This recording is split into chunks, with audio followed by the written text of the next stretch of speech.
Hello, and welcome back to my channel. Welcome to a new series called Filling the Void. This is a series where I fill the void, this very daunting sketchbook that has been on my shelf for many a year. I bought this sketchbook pretty impulsively a couple years back, thinking that I wanted to really focus in on my light studies and on some woodcut, some learning how to do like woodcut design so I could move it to lino cutting. But instead it's just sat on my shelf as I have been in terrible fear to make a single mark in this sketchbook. And then on top of that, I do want to fill the void with my thoughts, my feelings, what I'm doing, and other creative outlets that I have found in my day-to-day life. So we're going to fill the void with my thoughts, and we're going to fill this sketchbook up. Yeah, so that's kind of the purpose of this. The other drawing series is great. It's absolutely fantastic. I think that one is a little bit more tuned in specifically to my tattoo portfolio and the creative process when it comes to doing that kind of work. Well, this, I just want to kind of be a dump. I just kind of want this to be what I'm thinking, what I'm feeling, how I'm doing, kind of like a little check-in for you all that, you know, that want to check in. I know not everyone may want this kind of content coming from me, but that's totally fine. You can wait on the other drawing series if that's more your vibe. But yeah, so we have this sketchbook. This sketchbook has scared me for the longest time. I don't know what it is when I'm having to think oppositely when it comes to my art. So actually focusing on the paper being the darkest points of the shadow versus how it is the other way, where your paper is your lightest points.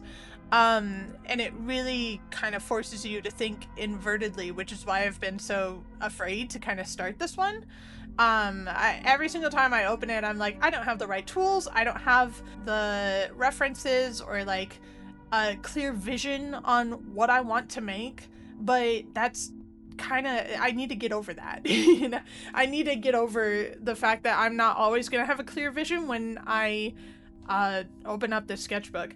And in doing so, I've gotten all the correct tools. A mystery marker showed up on my doorstep the other day, and I realized I had ordered it in preparation for working in this sketchbook.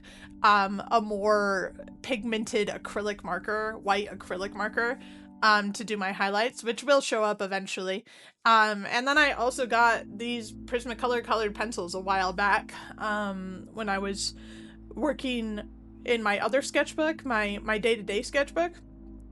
And I didn't realize that there was a white colored pencil in there, so that's where we're starting with this one. But yeah, I had kind of an intended vision for this, and I really wanted to push myself when it comes to the lighting and the shading and creating that depth.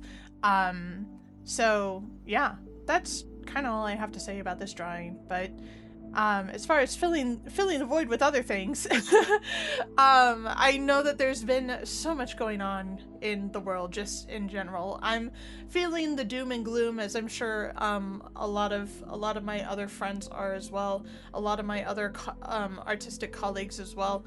But you know, art is my rebellion. Creating and not consuming is my form of rebellion. So I will continue to do so for as long as I'm capable and able, as I'm sure the rest of you are. I've also started to want to work with my hands more. I've always been the art person. If I'm not working, if I'm not out with friends, I'm drawing. That's just been the kind of person I am. Which I do want to make a whole video kind of discussing the difference between like being an artist and like lusting for art, like where it's your every waking moment, and kind of like going through the differences of the two. But that's a different video for a different time. but I've been wanting to work with my hands a little bit more that isn't just art. Because if I just do art, eventually I'll burn out, and I would like to continue to do stuff like this, and not have a long period of, oh, I don't want to make art, or I'm having burnout and I can't put pen to paper. I don't want that to occur. So I've started making chainmail, because of course I did. My autistic audacity has taken over. And I'll throw up a couple of pictures here, but I've been making bracelets. I've started big statement necklace piece projects as well, just to kind of do something with my hands and get through some of the things that I've been meaning to watch. I'm not good at sitting down and consuming media. It's never been my strong suit. If you ask me to watch a long form series, nope. Checked out. I give up before it even starts most of the time. It has to be something that I'm truly fascinated by in order to actually sit down and get through an entire long form series. If not, it has to be short. So like for animes in particular, because I love anime so much, I have max 26 episode like attention span. So if it's more than that, I either need someone to like sit down and watch it with me, or it has to be something that I really truly am interested in. So yeah, I figured working with my hands and like getting into like kind of a monotonous thing, kind of like knitting. It's like making chainmail is pretty similar in the ways that you're like weaving things with your hands. It's kind of like a mindless thing once you get into like a pattern. And I've been using that kind of to keep myself busy and put on some media that I've been meaning to watch. I'm trying to get through Bridgerton, because I know the new season just came out. So I started over at the beginning, because that's also my problem with my ADHD, is I forget. If I watch like 20 episodes or like 2 seasons of something and then I stop, I don't remember where I'm at. I have to start over. That's why I haven't gotten through like Game of Thrones or big series like that, is because I'll get to like season 2 and then I'll drop it off for like 2 months and then I forget where I am. So I'm starting over on Bridgerton and just kind of letting it coast and letting my brain kind of shut off while I do something with my hands. And yeah, I've been enjoying that. It's been nice. Spending a lot of time kind of to myself.